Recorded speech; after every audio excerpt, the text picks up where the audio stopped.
Dans sa marche vers un développement économique et social harmonisé, le Burkina voit ses efforts sapés par le phénomène de la corruption, une gangrène qui vient mettre en cause la notion d'intégrité, l'une des valeurs reconnues au Burkinabé d'antan. De la corruption, on en parlera donc dans cette émission débat avec nos invités. Ils sont 4 sur ce plateau. Nous avons Dr Claude Weta, il est le secrétaire exécutif du RENLAC, le réseau national de lutte anticorruption. Nous avons également l'inspecteur des douanes Radevosogo Sankara. Il est le représentant du syndicat national des travailleurs des douanes. Il est le délégué général section Sinatrad, Bobo Dioulasso. Nous avons également un représentant de la direction générale du contrôle des marchés publics et des engagements financier, inspecteur de service, M. Placide Marie Kakaboré est le président du comité anticorruption de la DGCMF. Nous avons également le représentant de l'Organisation nationale des commerçants du Burkina. Messieurs, dames, bienvenue à cette émission. Merci surtout d'être là pour examiner ensemble ce rapport qui fait l'état de la corruption au Burkina Faso en 2014, publié le 30 juin dernier. C'était dans la salle de conférence des archives nationales où nous retrouvons Tanga Robert Kafando pour plus de précisions. C'est un document de 112 pages faisant état de la corruption au Burkina Faso en 2014. Un rapport élaboré sur la base des enquêtes du RENLAC, le réseau national de lutte anticorruption, et qui place les marchés publics comme le secteur le plus corrompu au Burkina en 2014, suivi des douanes, de la police municipale et de la Direction générale des transports terrestres et maritimes. Le rapport 2014 indique que la douane a quitté la première place et qu'elle est actuellement à la deuxième place. Au niveau des marchés publics, il se positionne de plus en plus comme un secteur où les citoyens ressentent le poids de la corruption à leur niveau. Le rapport du RENLAC 2014 est le tout premier rapport post-insurrection. Et pour le docteur Claude Weta, après les lueurs d'espoir suscitées par l'insurrection du 30 octobre, la fausse note est venue de la justice avec le verdict de l'affaire Guiro. Ce verdict soulève une pléthore de questions. A-t-on le droit de thésauriser 2 milliards de francs CFA? Pour le secrétaire permanent du RENLAC, ces résultats constituent un mauvais signal à toute la société burkinabé, mais il n'est pas question de baisser la garde. Des réformes approfondies sont nécessaires, mais aussi une sérieuse augmentation du salaire des travailleurs. Le lancement de ce rapport a été précédé par la remise des prix du jeu concours Kouka, la bande dessinée qui initie les tout-petits à la lutte contre la corruption. Voilà, vous venez de suivre ce reportage. Tout de suite, vos réactions à chaud, Monsieur Weta? Oui, je pense que nous pensons que nous avons travaillé pendant des mois pour sortir ce bébé-là. Et nous pensons qu'actuellement, il s'agit pour les autres de nous apprécier, de voir si ce que nous avons écrit correspond à la réalité. Mais ce que nous aimerions dire, c'est qu'il y a probablement 2 ou 3 éléments qui nous paraissent importants. D'abord, ce rapport montre que la méthode ou la méthodologie que nous avons employée, où nous avons toujours employé pour faire ce rapport, c'est une méthodologie qui nous paraît de plus en plus robuste. Voilà. Nous pensons aussi que lorsqu'on regarde un certain nombre donc, de services qui viennent en tête, bon, ça montre que les choses évoluent. D'accord. On en parlera tout à l'heure. Sinatrad. Effectivement, nous avons suivi les documents et les commentaires qui ont suivi le lancement.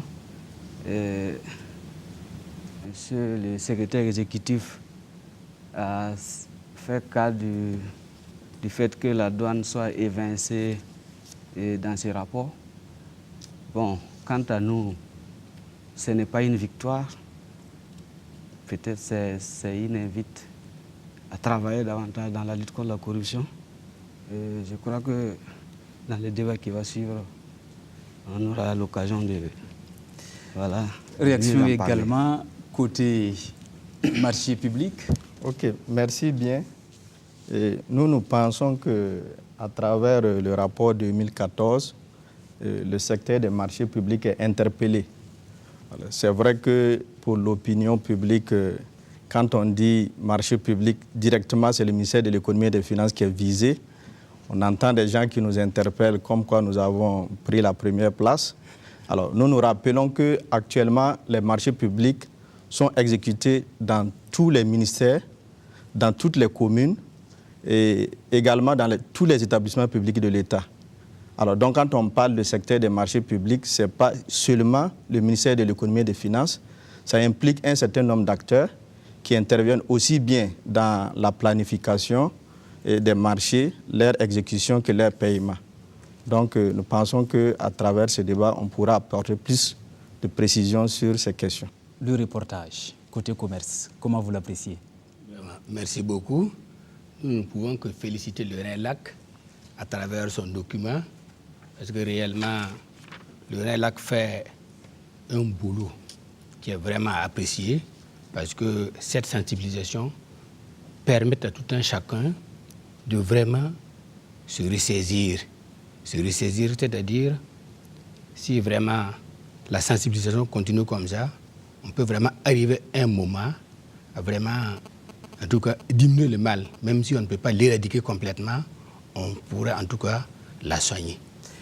Information et sensibilisation, c'est ce qui nous réunit sur ce plateau.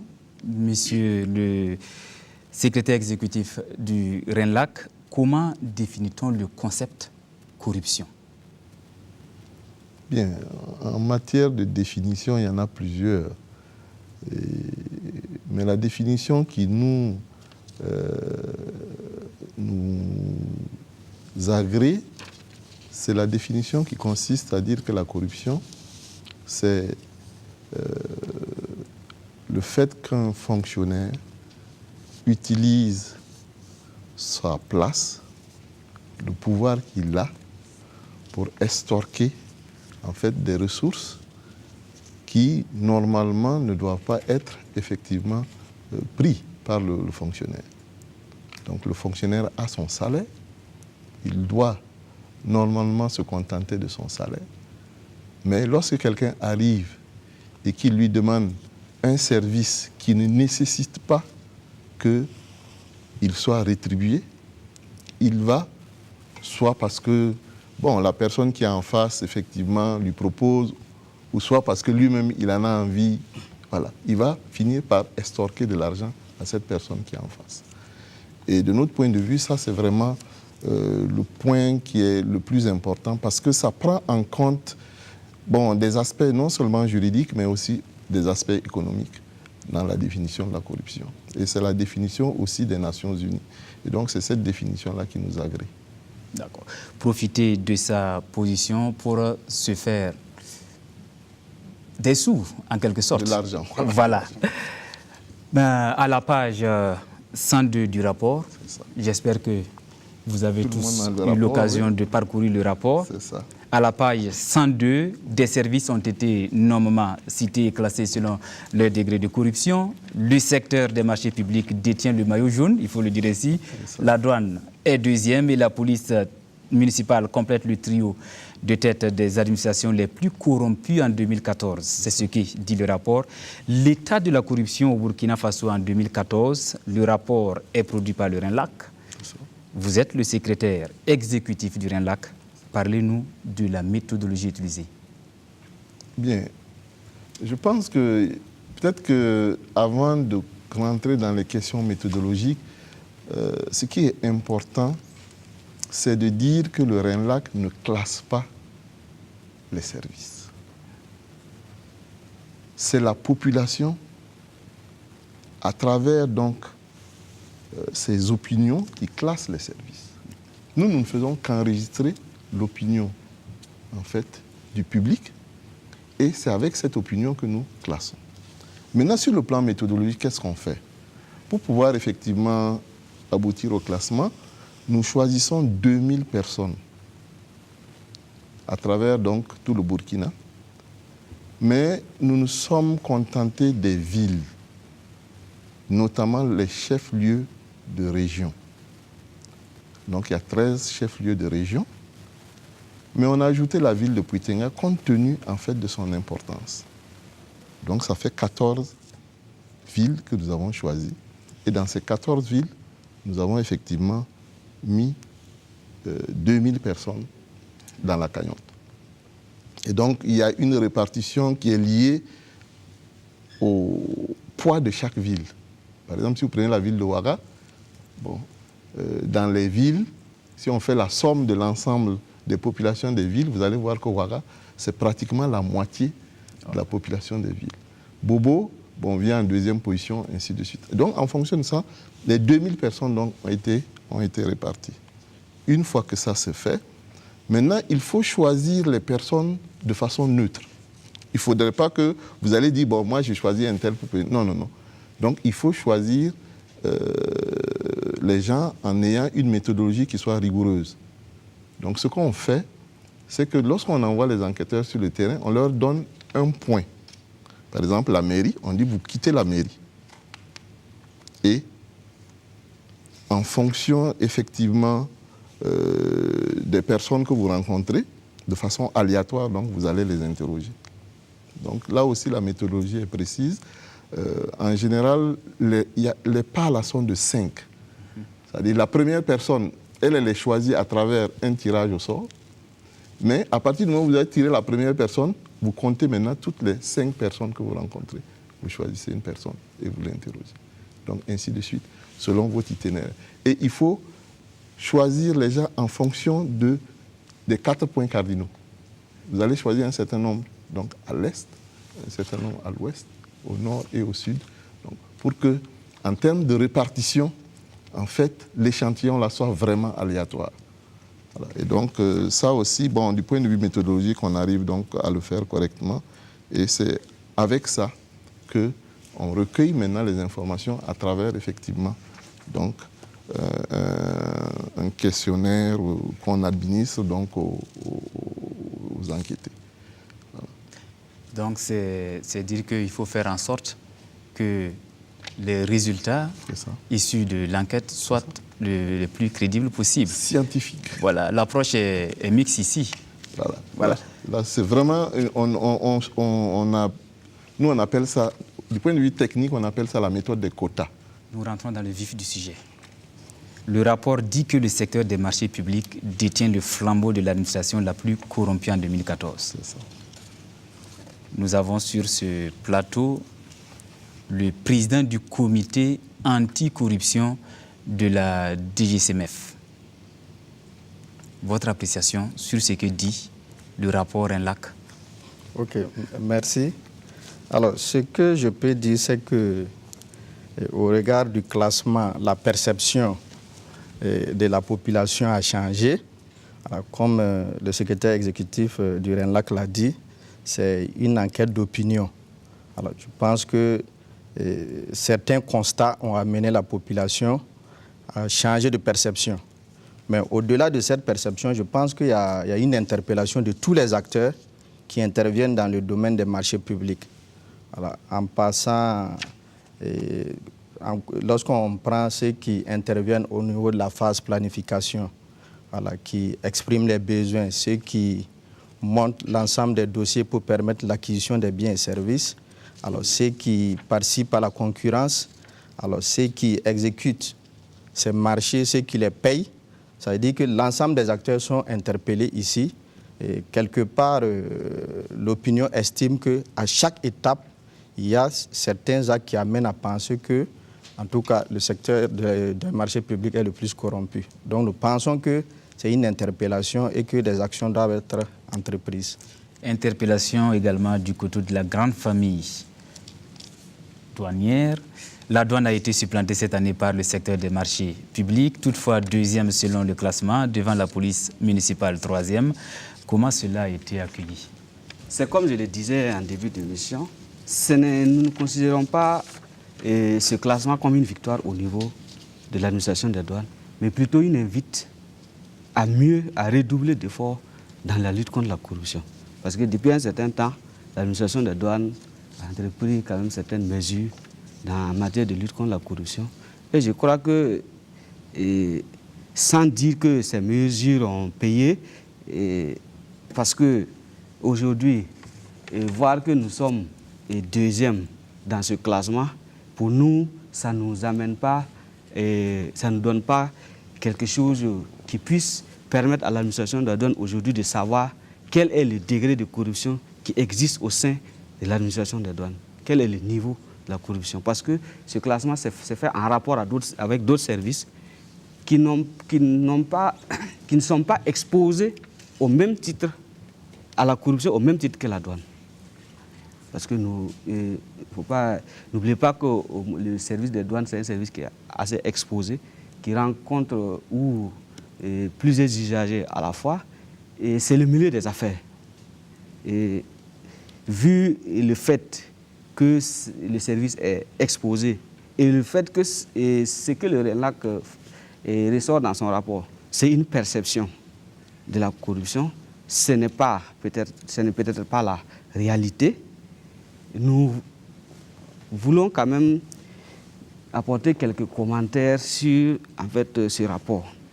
Vous voyez, il faudra peut-être qu'à l'avenir, ce que nous demandons peut-être au RENLAC, c'est de tenir compte de la notion de service particulièrement exposé à la corruption dans l'étude. Parce que prendre les services sur le même pied d'égalité ne va pas forcément donner le résultat escompté. Et parce que cette notion même, si j'ai bien lu au niveau même de la loi numéro 004-2015, portant prévention et répression de la corruption, cette notion a été reprise à son article 4, qui est la notion de service particulièrement exposé à la corruption, qui recommande qu'à ce niveau, en recrutant même les agents qui doivent travailler à ce niveau, il faut une formation particulière et il faut des agents assez conscients pour exercer à ce niveau. Deuxièmement, ce qui, au niveau de Sinatrad, nous ne comprenons pas pourquoi le choix de la ville de Puitenga. Parce que nous savons tous que dans la ville de Puitenga, la plupart des habitants là-bas sont commerçants. Le RENLAC dit que c'est les grandes villes du Burkina, les très chefs de région, plus Puitenga qui est une zone à forte concentration. Voilà, c'est pourquoi le choix s'est porté sur Puitenga. Voilà. Mais nous trouvons que mener des enquêtes à Puitenga en matière de corruption, nous sommes certains que la douane passera devant tous les autres services. Parce que c'est une population qui a la fraude, le commerce dans le sang. C'est une population, 80% de la population n'exerce que dans le commerce. Et il y a aussi que, il faut quand même retenir dans ce rapport que la méthodologie utilisée, quant à nous, ne permet pas de révéler ce que nous appelons la grande corruption. Je crois qu'il y a une forme de corruption qui existe au Burkina Faso ici, qui se passe dans des endroits qui ne sont pas à la portée de tout le monde.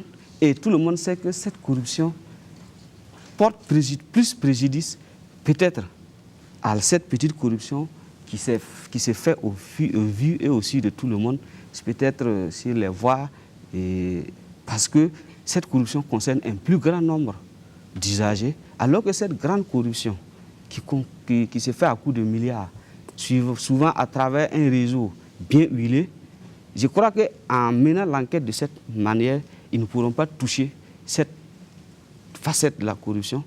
Et donc, il faudra peut-être voir pour que les rapports reflètent réellement peut-être un peu la réalité de ce qui se passe en matière de corruption. Voilà, grande et petite corruption. L'œil extérieur voit les commerçants qui se frottent aussi bien aux douaniers qu'aux agents en charge des marchés, d'exécution des marchés publics.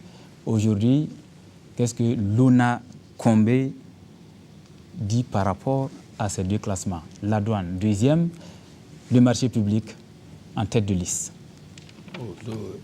Merci encore. Nous pensons que, vu le rapport et la méthodologie utilisée, en tout cas, comme le secrétaire exécutif l'a dit, ce n'est pas le RENLAC qui classe, mais c'est l'opinion publique. Et au niveau, nous commerçants, nous c'est toujours surtout avec la douane. Mais vu que la douane a régressé, c'est que c'est par la sensibilisation et par les résultats passés que la douane aussi s'est vue vraiment exposée. Exposée comme le syndicat de la douane l'a dit, c'est vraiment exposé. Mais nous, commerçants, c'est surtout au niveau de la douane. On se frotte, nous sommes surtout sur le terrain. Et quand on se rencontre, souvent, il y a l'obligation, c'est souvent par contrainte, il y a l'obligation de passer par là pour vraiment arriver à temps. Si vraiment tu veux arriver à temps, il y a une obligation. Mais c'est ça la corruption. C'est une obligation. Pour arriver à temps, il faut corrompre. Non, ce n'est pas une corruption, mais c'est une contrainte. Sinon, tu sais que vous savez que déjà, tu as fait un petit calcul de ce que tu veux faire. Mais c'est aussi le temps qui compte. Il y a le temps qui compte. Si tu vois vraiment que en passant par là, le retard ne serait pas si grand, c'est des contraintes.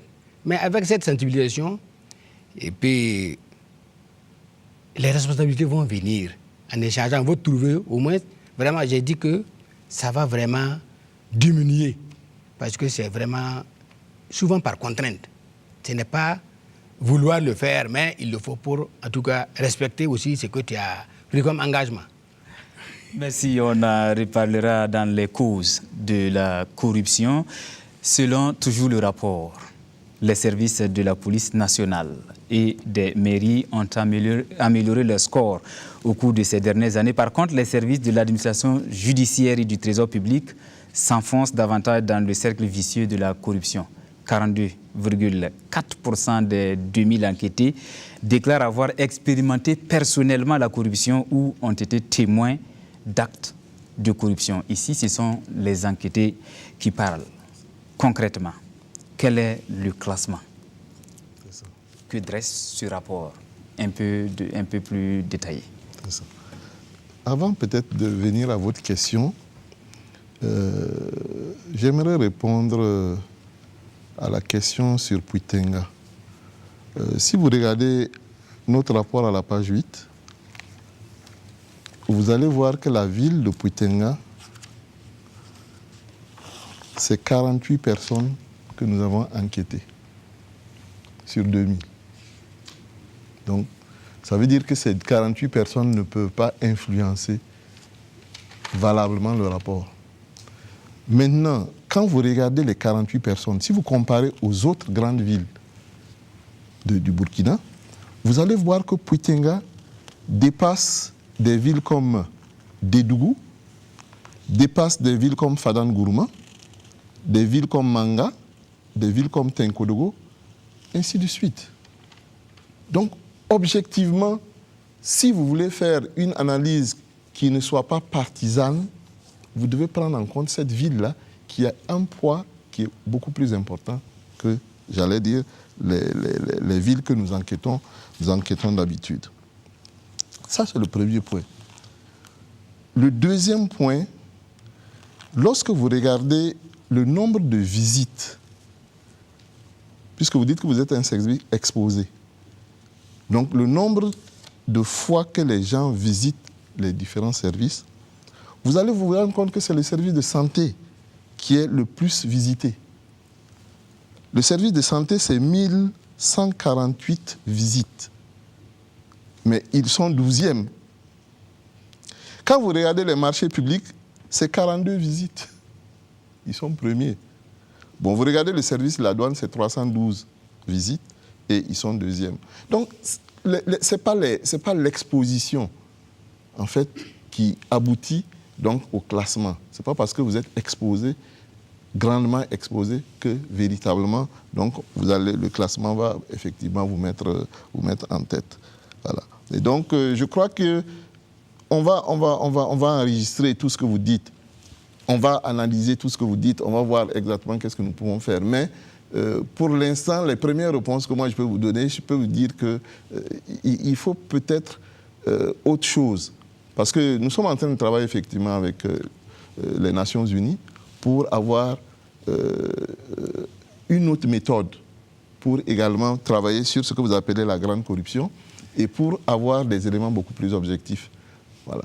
Donc ça, on est en train effectivement de le faire. C'est un souci qui a toujours été le nôtre. Voilà. Et je crois que ça ne pose pas de problème. Maintenant, pour revenir à votre question, pourquoi les marchés publics et d'autres, le marché public qui était peut-être un peu en retrait, pourquoi ils sont arrivés donc en tête? Pourquoi des services, par exemple comme la justice, qui étaient effectivement au fond du classement, sont venus en première position. Et je pense que, il y a effectivement des services comme les impôts, eux, ils n'ont pas bougé. Mais quand vous prenez effectivement la justice, actuellement, ils sont 6e.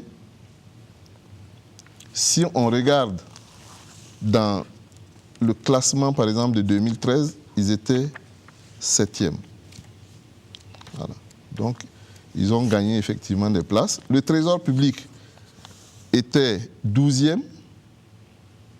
Ils sont passés à la 8e place. Donc, là aussi, ils ont gagné des places. Comme on le dit, c'est effectivement une enquête d'opinion.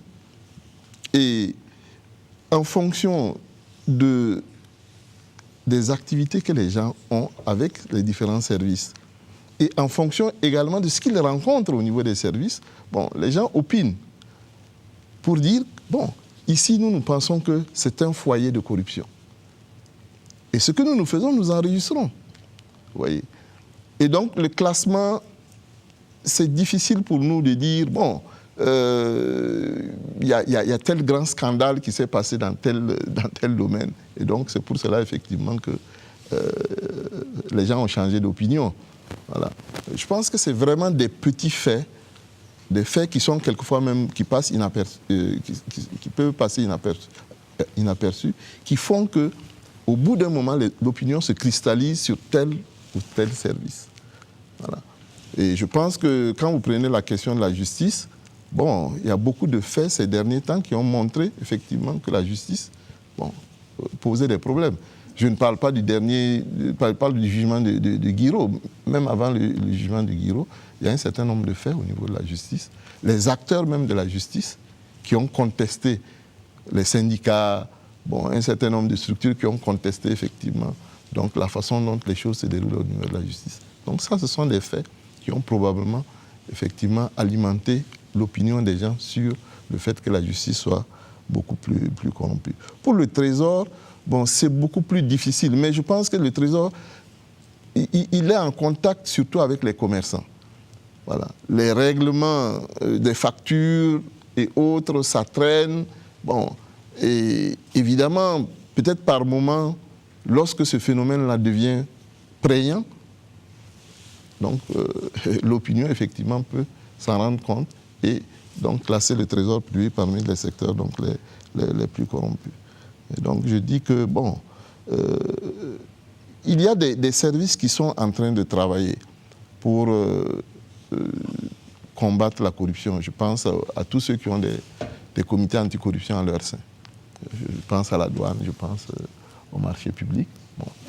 Peut-être que ça peut, à terme, je ne dis pas, comme notre collègue de la douane, M. Sankara le dit, on ne peut pas, d'une année sur l'autre, on ne peut pas affirmer des choses. Voilà. Autant quand vous regardez la douane de 2008 jusqu'en 2013, ils étaient premiers, ça c'est constant.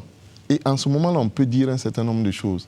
Mais quand c'est d'une année sur l'autre, c'est vraiment conjoncturel. Et lorsqu'on a envie de fonder une opinion, on a peur de dire des choses parce qu'on peut se tromper.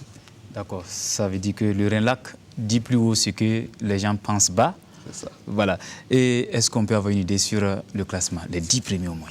Les 10 premiers, vous avez premier marché public, deuxième douane, troisième police, quatrième direction générale de transport terrestre et maritime, ensuite cinquième les impôts, sixième la justice, septième l'enseignement secondaire, huitième le trésor public, neuvième la police nationale et dixième la mairie.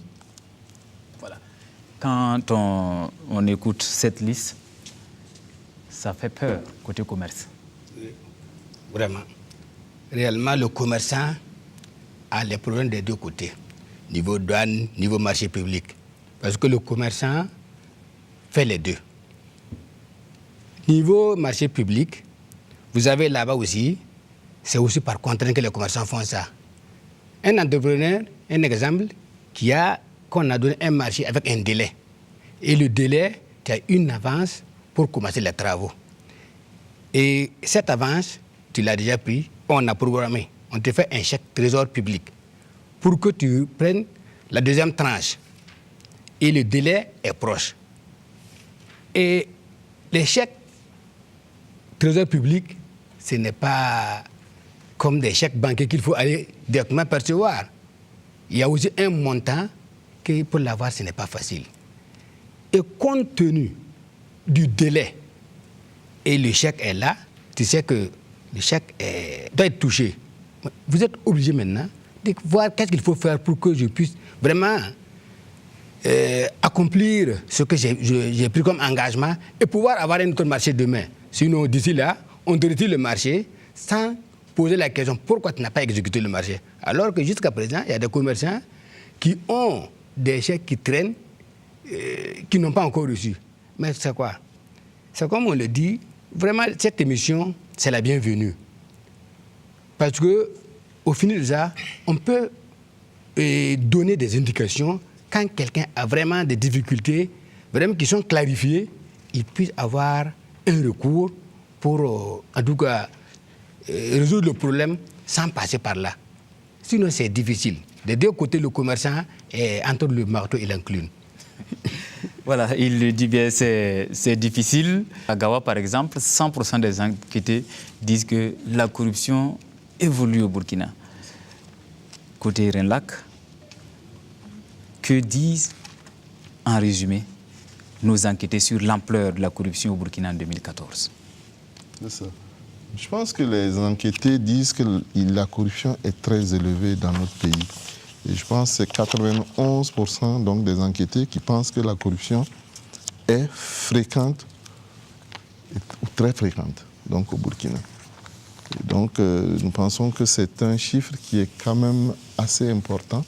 Ça veut dire que c'est 9 personnes sur 10. 9 personnes sur 10 enquêtées.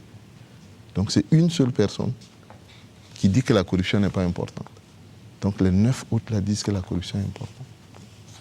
Ou elle est fréquente, très fréquente. Et donc de ce point de vue-là, nous pensons que c'est un phénomène... je pense qu'on a commencé un peu l'émission avec ça. Hein. C'est un phénomène qui est massif. Voilà. Donc, comment faire pour le résorber? Je pense que c'est ça un peu la question. Et je pense que tous ceux qui sont sur ce plateau-là travaillent un peu à ça. Voilà. Et je pense qu'il faut que nos activités convergent dans le sens, effectivement, de faire reculer la corruption dans notre pays. D'accord. À la page 40 du rapport, le Renlac dit ceci, écrit ceci du moins, je cite, « Sur le front de la lutte contre la corruption, le gouvernement burkinabé a été pratiquement absent en 2014. Il s'est plutôt mobilisé sur le terrain politique en vue de maintenir le statu quo. La société civile, elle, a poursuivi ses efforts, citant le Renlac et les médias. Au sein de l'Anacombé, qu'est-ce qui est fait concrètement pour barrer la route à la corruption? Puisque vous-même, vous l'avez dit, c'est un milieu où on tente. Voilà. Effectivement, qu'est-ce que nous faisons? Si nous sommes organisés en syndicat, c'est pour avoir un responsable. Parce que vous savez, les commerçants sont en majorité analphabètes. Et ce problème, souvent, c'est la peur d'aller chez le responsable. C'est pas quel est le résultat si tu laisses celui qui est devant toi. C'est pourquoi nous sommes organisés en syndicat.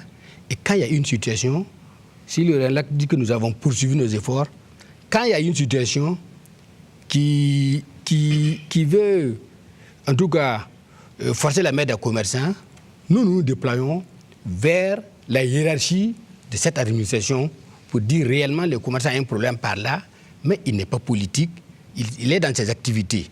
Même si vous voulez qu'il vous aide dans vos activités, ce n'est pas en passant par là, parce qu'en ce moment, quand tu es un commerçant, on vient vers toi, tu n'accèdes pas à la politique, mais tu n'as pas, en tout cas, droit à la largesse, puisque c'était l'autorité supérieure en son temps. Et c'était la politique qui bat son plein. Mais nous partons vers la hiérarchie de ces administrations pour dire qu'un tel commerçant qui est dans cette situation, il n'est pas politique, mais il fait ses activités. Vraiment, nous vous demandons que sur ce plan, il y a quelqu'un qui est vraiment coincé illégalement et on trouve des solutions. Et vous avez parlé de Gawa, j'ai été à Gawa en son temps. Réellement, c'est comme, je ne sais pas quel est le problème, mais comme c'est éloigné, réellement à Gawa, un commerçant qui est installé, on peut venir du jour au lendemain mettre des taxes ou bien venir comme si c'est un contrôle du but, un genre comme ça, faire un recensement, vous convoquez. Et quand vous arrivez, c'est dire que c'est des montants qu'on vous dit, chacun doit payer comme ça. Mais on ne sait pas qui s'est adressé. Puisque c'est là où on t'a convoqué, c'est là-bas seulement que les commerçants de Gawa se repèrent. Ils sont obligés de nous appeler souvent à Ouagadougou pour dire qu'on a ce problème. Et nous disons, quand on va vers ces responsables, vraiment on trouve gain de cause. Quand nous arrivons, on dit, on explique le problème, les responsables réagissent vite, on appelle, et puis les commerçants vraiment trouvent gain de cause. Donc je vous dis que c'est vraiment difficile, mais nous avons continué, en tout cas aller vers la hiérarchie. Puisque le responsable même qui est dedans peut être innocent de ce qui se passe sur le terrain, souvent. Souvent innocent de ce qui se passe sur le terrain. Donc quand on l'interpelle, il vous dit réellement, est-ce que c'est ça le problème? Il l'appelle et le problème se résout. Donc voilà comment nous faisons pour en tout cas lutter contre la corruption. En allant vers la hiérarchie, et nous ne disons pas directement de pénaliser ou bien de sanctionner. Peut-être il faut le rappeler, l'expliquer quelque chose pour que, en tout cas, comme c'était caché, il sait que sa hiérarchie connaît ce qui se passe sur le terrain et lui aussi il se méfie. Donc voilà comment nous faisons pour vraiment arriver à des résultats souvent positifs. Le Sinatrad porte également le message de la sensibilisation dans les rangs malgré tout. Deuxième, ça veut dire qu'il y a quelque part, ça piétine. Comment vous voyez ça? Merci, M. Dadian. Ce n'est pas forcément que ça piétine. Vous savez, la corruption, c'est un phénomène assez difficile, comme le secrétaire exécutif l'a dit. C'est un phénomène assez difficile à combattre. Parce que ce sont des pratiques qui se passent souvent entre deux personnes. Et quand on dit corruption, ça veut dire qu'il y a un corrupteur et puis un corrompu. Et pour pouvoir combattre la corruption, il faut peut-être dénoncer. Que peut-être soit le corrompu ou le corrupteur dénonce. Et s'il n'y a pas de dénonciation, bon, même les structures qui sont mises en place pour lutter contre la corruption ne peuvent pas faire leur travail. Voilà. Mais avant de peut-être poursuivre, je voulais revenir un peu à l'intervention du secrétaire exécutif sur le nombre de visites que puisque tantôt j'avais parlé de services particulièrement exposés à la corruption. Nous ne pensons pas, personnellement, nous ne pensons pas que c'est le nombre de visites qui caractérise en fait la corruption. Parce que quand lui, il prend l'exemple de la santé, quand on part à l'hôpital, c'est que c'est difficile. C'est qu'on est malade, on est souffrant, on se cherche. Mais quand on vient vers des services comme la douane, c'est parce que ça va et qu'on a des affaires à faire en douane. C'est-à-dire qu'on est venu pour faire des formalités, c'est pour payer de l'argent, c'est pour peut-être déposer une déclaration. Ce n'est pas dans les mêmes situations que les rencontres se passent.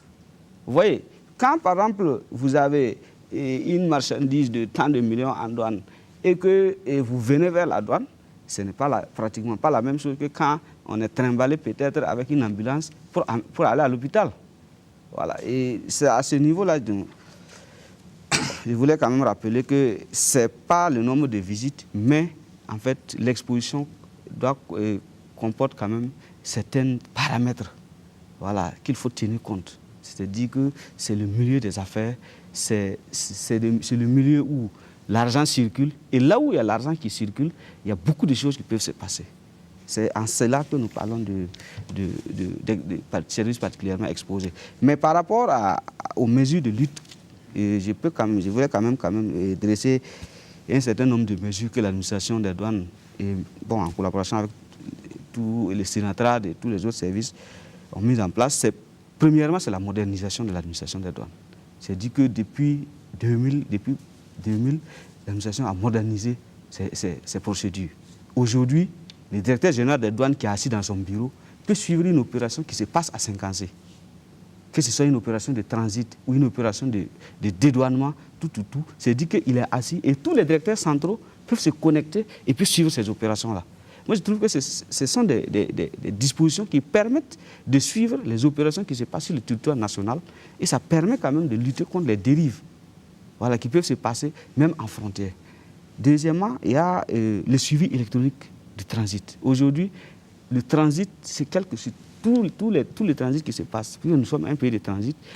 Tous les véhicules qui traversent le Burkina Faso sont suivis électroniquement. Dès que tu quittes, par exemple, Saint-Canzé pour Bobo, au moment où la déclaration est enregistrée, le chef de bureau de Bobo, là-bas, il est déjà au courant qu'il y a tel véhicule qui a chargé tel type de marchandises, qui a quitté Saint-Canzé et qui doit arriver dans son bureau peut-être dans 3 jours, dans 4 jours.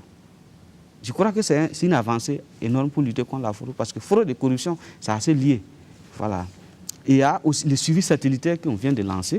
C'est dit qu'en plus du suivi électronique, là, il y a le suivi satellitaire, il y a les caméras de surveillance que l'administration des douanes a placées dans les grands bureaux de douane à Ouagadougou, ici. Je me dis que tout ça, c'est pour contrôler les faits et gestes qui se passent dans les bureaux. Par exemple, le chef de bureau est assis, il suit tous les couloirs, il sait ce qui se passe dans tous les box. Je crois que c'est vraiment une avancée en matière de lutte contre la corruption. Il y a le code des douanes même qui punit la corruption à son article 37, qui dit que le corrupteur est absous des peines, confiscation et amende. C'est-à-dire que si vous dénoncez la corruption, un commerçant qui dénonce la corruption, il n'est plus amendé. Donc tout ça, c'est des dispositions, le code d'éthique, et on a le comité anti-corruption qui est créé. Il y a le numéro vert, le 80 00 11 25, qui existe et où les gens peuvent appeler et dénoncer la corruption. Voilà quand même des dispositions qui sont prises au niveau de l'administration des douanes pour lutter contre la corruption. Suffisamment de mesures côté douane, mais les enquêtés ne sont toujours pas satisfaits. Non, je pense que, comme on l'a dit, la question du changement de mentalité, c'est un travail qui est un travail de longue haleine. On ne peut pas faire changer les mentalités du jour au lendemain. Ça demande beaucoup de travail. Je pense que ce que M. Sankara est en train de dire, nous, on l'a dit à la page 53 de notre rapport. Voilà. On a décidé de faire une étude sur la douane. Et bon, ça, c'est la page 51. Étude sur la corruption dans les services de douane. Donc, on dit un peu les conclusions. Mais on dit aussi que des réformes sont en cours dans les services de douane depuis l'affaire donc des cantines. Bon peut-être même que c'est depuis avant. Parmi les mesures prises pour lutter contre la corruption, on retiendra le renforcement du contrôle sur les transits, l'interdiction des dédouanements au niveau donc des postes frontières par manque de compétences, l'amélioration et le renforcement, la modernisation donc des douanes par l'automatisation de plus en plus grande donc des procédures. Voilà. Donc ça, on le dit et nous pensons que la question des contacts directs entre le douanier et le commerçant, ça pose problème. C'est-à-dire aujourd'hui, dans le monde moderne, là, on ne voit pas comment les gens vont continuer effectivement à laisser les commerçants être en contact direct avec les agents. Voilà. Puisqu'on peut, au niveau donc informatique, à travers donc des formulaires, on peut remplir un certain nombre de formulaires, les envoyer, ainsi de suite, pour que justement les douaniers ne soient pas exposés. Et donc tout ça, ça va être lié à véritablement une volonté des responsables au niveau donc de la douane d'aller dans cette direction et de faire en sorte que les douaniers soient moins exposés donc, à la question de la corruption. Je vais vous raconter une anecdote. J'ai discuté avec un de nos collègues de l'université qui me dit, mais lorsque vous organisez un spectacle et qu'il y a quelqu'un qui est au guichet, c'est la personne qui est au guichet qui effectivement vend les tickets et récolte l'argent. Mais ceux qui sont dedans, c'est eux qui font le spectacle, les acteurs et autres. Et donc, l'État doit regarder entre effectivement ce guichetier-là et celui qui est effectivement en train de faire le spectacle. Bon, comment on doit répartir les choses pour que chacun fasse correctement son boulot? Voilà. Les douaniers sont aux portes de notre pays et effectivement, bon, ils sont chargés de faire ce qu'on appelle des recettes de porte. Voilà. Mais ce n'est pas parce qu'ils sont chargés de faire ces recettes de porte que, bon, au niveau de l'État, on ne va pas comprendre comment effectivement gérer cette situation. Voilà. Donc il faut que l'État prenne des mesures pour que le guichetier ne soit pas mieux rémunéré que l'acteur qui se trouve sur la scène en train de faire le spectacle. Voilà. Et donc je pense qu'il y a des réflexions comme ça qui sont des réflexions importantes sur lesquelles l'État doit effectivement voir comment gérer l'ensemble des fonctionnaires, puisque le guichetier est important, c'est vrai, mais les acteurs aussi qui sont sur la scène sont importants. Et donc, c'est vraiment de répartir les choses pour que chacun ait quelque chose, puisse vivre, quoi. On en vient à la modernisation. C'est ce qui est fait également côté marché public. Mais pour le Burkinabé lambda, le critère, c'est le copinage, c'est passer les marchés de gré à gré, des marchés exécutés à la va-vite, des immeubles à peine achevés s'écroulent. Tout laisse croire que la direction générale des marchés publics assiste impuissante face à l'ampleur de la corruption. Alors, je pense que vous posez un problème qui interpelle plusieurs acteurs. Et la Direction générale du contrôle des marchés publics est chargée du contrôle a priori. Alors, ce qui veut dire que c'est un contrôle qui s'effectue avant que la dépense n'ait des effets. Alors, par rapport aux actions entreprises, à notre niveau, c'est principalement veiller à ce que les principes qui régissent la commande publique soient respectés, notamment les règles d'équité, d'économie, de libre participation à la commande publique, l'égalité de traitement des candidats et la transparence des procédures. Voilà. Et au-delà de ces aspects, nous participons aux différentes commissions, notamment les commissions de dépouillement et d'attribution de marché. En tant qu'observateur, on participe aussi aux commissions de réception. Mais lorsque vous posez le problème de la qualité des ouvrages, bon, un financier qui participe à une commission, est-ce que au stade de la réception, alors, il peut véritablement corriger des défaillances nées depuis la construction de l'ouvrage? Je pense que depuis la construction de l'ouvrage, il y a un technicien en bâtiment qui est chargé du suivi de l'ouvrage, qui doit veiller à ce que les dosages soient respectés, voilà, toutes les quantités normées soient respectées. Mais c'est au moment de la réception, ben, on est devant le fait accompli. Vous constatez que de façade, le bâtiment est bien fait, vous ne pouvez rien reprocher, mais s'il se trouve qu'au moment des travaux, les fers qu'on devait utiliser pour faire les fondations ou les poteaux, au lieu de faire de 14, on a mis des fers de 8. Alors, est-ce que l'observateur qui participe à une commission de réception peut déceler ces aspects-là? Ça veut dire que la responsabilité se trouve au niveau d'un autre acteur. Voilà. Alors, entre autres actions que nous menons, il y a aussi les guichets de renseignement. Voilà. Pour ceux qui connaissent le ministère de l'économie aujourd'hui, pour résoudre la question de contact entre l'usager et l'agent public, il y a des guichets de renseignement. Voilà. Quand vous venez, vous vous adressez au guichet en fonction du service que vous voulez et on vous donne toutes les informations. Alors, il y a aussi la question de la dématérialisation. Voilà. Je pense que c'est un grand chantier qui est en cours au niveau du ministère. Alors, on veut qu'à terme, il n'y ait plus de contact. Voilà. C'est parce qu'il y a des contacts que le risque est élevé. Voilà. Si tout est traité informatiquement avec des niveaux d'habilitation, on pense qu'on pourrait au moins réduire ces risques de corruption qui sont décriés. Alors, on a aussi les audits, toujours au niveau du ministère de l'économie, les audits des marchés publics qui sont faits annuellement par l'IGF. On a la création des comités anticorruption dont on parlait et des directoires et qui sont des organes qui aident l'autorité à décider. Voilà. On s'est dit que plus vous avez un nombre important qui doit guider l'autorité, on ne peut pas manipuler. Donc les directoires, c'est des organes qui sont composés d'un conseiller technique et plus 3 personnes nommées par le ministre.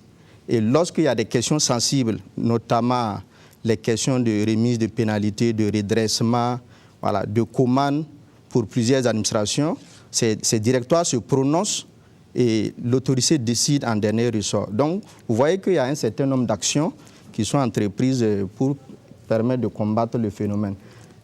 Voilà, on le disait en début d'émission, la corruption est un obstacle au développement économique et social de notre pays. Il faut donc barrer vite la route à cette gangrène-là. Heureusement, ce rapport est assorti de recommandations. Que peut-on dire brièvement? Bien, en fait, nous, on fait des recommandations aux différents acteurs. Hein. Donc, on fait des recommandations à l'endroit de l'État. Nous faisons également des recommandations à l'endroit des acteurs non étatiques. Alors, je pense que, on l'a dit aussi au départ, ce rapport-là est produit après le 30 et 31 octobre. Et donc, nécessairement, il y a la marque un peu de cette insurrection populaire donc, dans le rapport. Et donc, on insiste ici sur les crimes économiques et les crimes de sang. Hein. Donc, la nécessité, effectivement, pour l'État de gérer ces questions-là. Il y a la question aussi des avoirs et le recouvrement. Je pense que lorsque nous avons fait les Journées nationales de refus de la corruption, en décembre 2014, nous avons insisté sur cette question pour plusieurs raisons. Nous pensons que le Burkina n'est pas un pays très riche. Et si, effectivement, il y a des deniers publics qui ont été dilapidés, il faut effectivement les recouvrer. Je pense aussi qu'il y a la déclaration des biens. Bon, je pense que sur cette question également, on a vu un peu l'évolution qui reste encore à parfaire. Il y a aussi la justice, donc la réforme de la justice.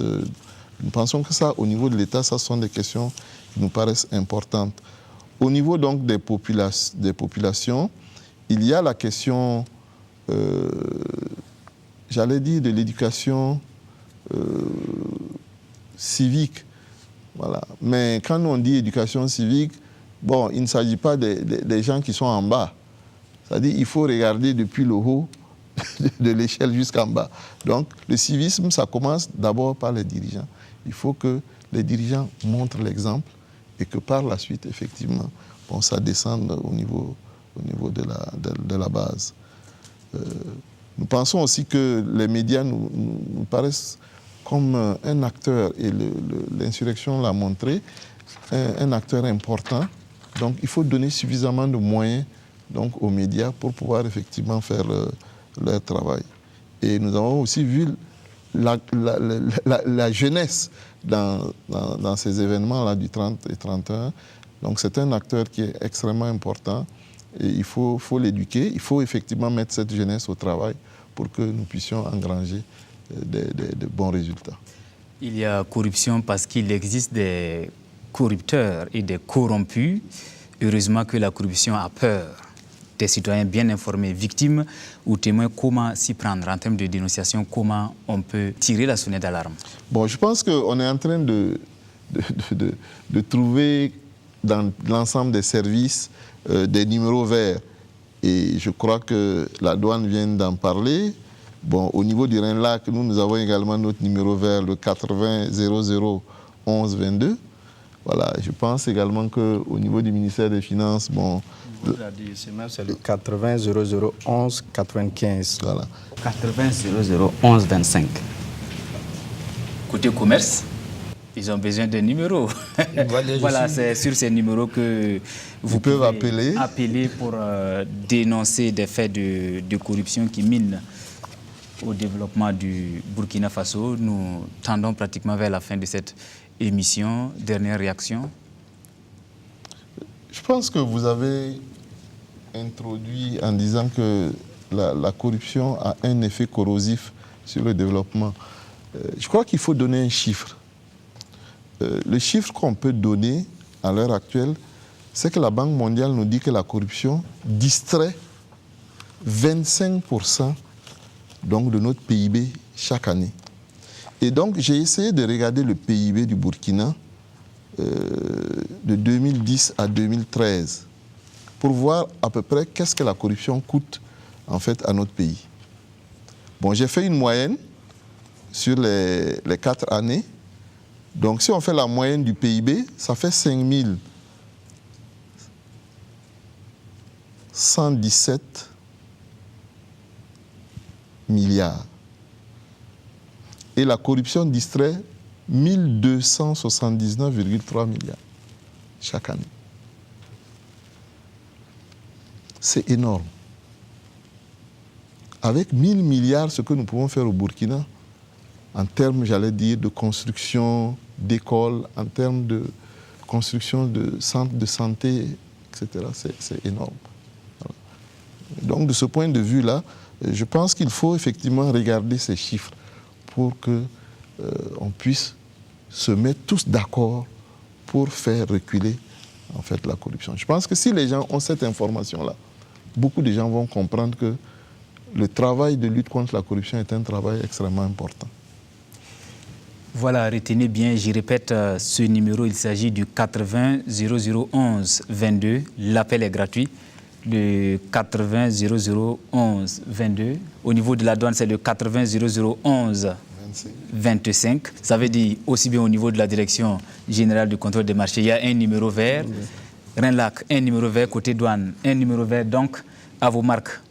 Vous pouvez donc appeler sur ces numéros pour pouvoir dénoncer des faits de corruption. Nous sommes pratiquement à la fin de cette émission d'information et de sensibilisation sur la corruption.